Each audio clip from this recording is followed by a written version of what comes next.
من قصد کردم که یک چیز درباره غافل‌ها، شخصیت‌هایی که از یاد خدا، از بندگی خدا، از اطاعت خدا دور هستند یک چیز صحبت داشته باشم. برادران عزیز، الله رب العالمین در قرآن وقتی که وصف دوزخی ها را میکنه که مردم جهنم و دوزخ چی خصلت دارند، چی فعل دارند، چی کردار دارند، در آخر این آیت رب العالمین میگه که اولئک هم الغافلون. این جمله مردم غافل هستند، شخصیت هایی هستند که از عبادت و بندگی و اطاعت و یاد خدا در غفلت هستند، دور هستند، بیرون هستند. رب العالمین میفرمایند استعذ بالله ولقد زرعنا لجهنم كثيرا من الجن والانس.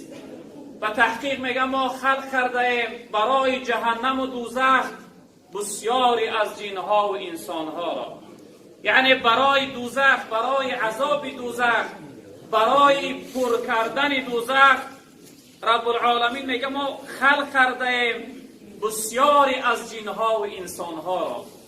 یعنی که دوزخ هم ما و شما میدانیم که جای عذاب است، جای عتاب است، جای عقاب است، جایی هست که انسان باید جزای بد دیده شود شخصیت هایی که اطاعت نکردن.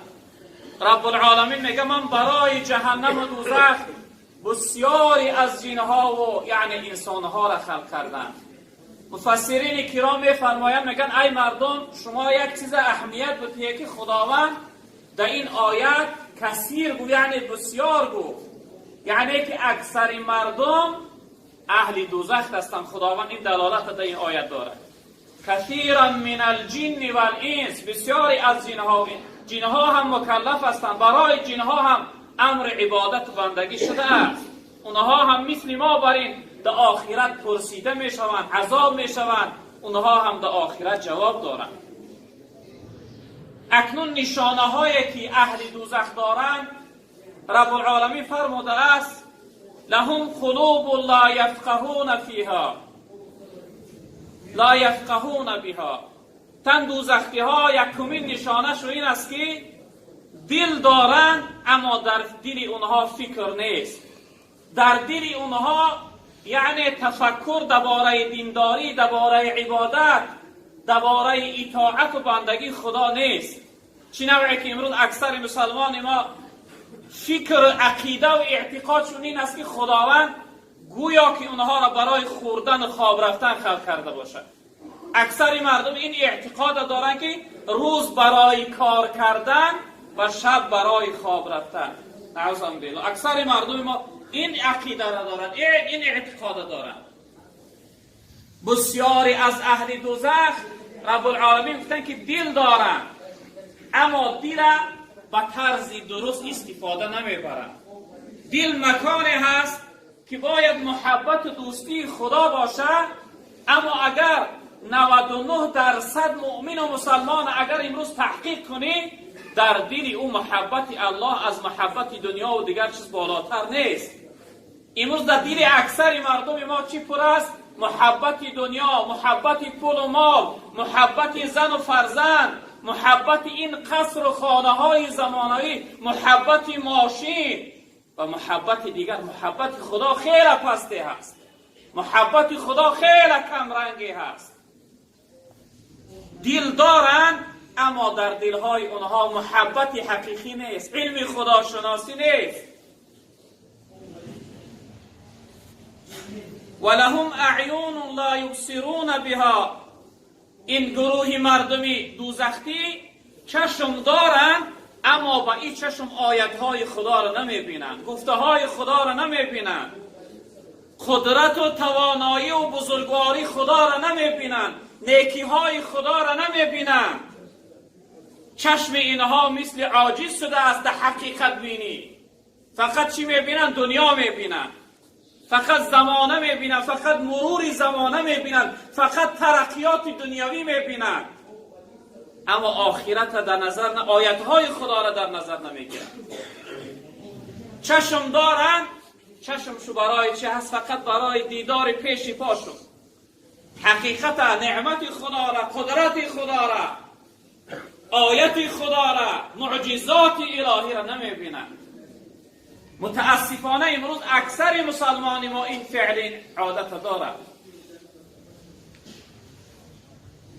ولهم آذان لا يسمعون بها. این گروه مردم گوش دارند اما به این گوش ها حقیقت نمیشنوند، به این گوش گفته خدا را نمیشنوند، یعنی اکثرش نمیخواهند که بشنوند، فقط به نام مسلمان. گوش دارن اما گوش حق شنو نیست. اگر یک روز تا بگاه یک موسیقی یا یک نغمه گذاشته باشه اون گوش میکنن چقدر براحت هستند، اما یک تلاوت قرآن، یک امر معروف، یک گفته حقیقت ناراحت بشود، نمیخواهند که بشنوند. رب العالمین این جمله مردمی که این سه فعل دارن براشون چی میفرماید؟ رب العالمین میفرماید که اولئک کالانعام. نعوذ بالله. رب العالمین میگه این جمله مردم مثل حیوان هستند، مثل گاو برین هستند. این مردمی که دل دارند اما دل و طرز درست استفاده، در دل محبت خدا را جا نکردند، محبت رسول الله را جا نکردند، محبت قرآن را جا نکردند، محبت دین را جا نکردند، محبت حقیقت جا نکردند، محبت بنده های خدا را جا نکردند. این گروه مردم خداوند میگه مثل حیوان هستند.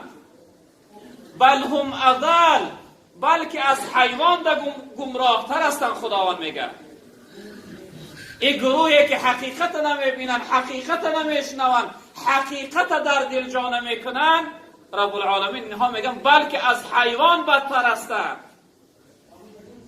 در آخر آیت چی میفرمایند؟ اولئک هم الغافلون. این گروه مردم غافل ها هستند.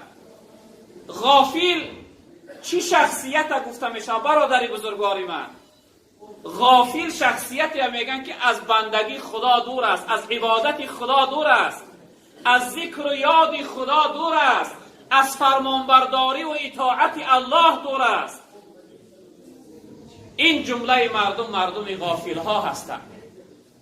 اکنون برادران بزرگوار، شما اهمیت بده که خداوند این شخصیت هایی که این سه فعل دارند اینها را من برای جهنم و دوزخ خلق کردم. اینها اهل جهنم و دوزخ هستند.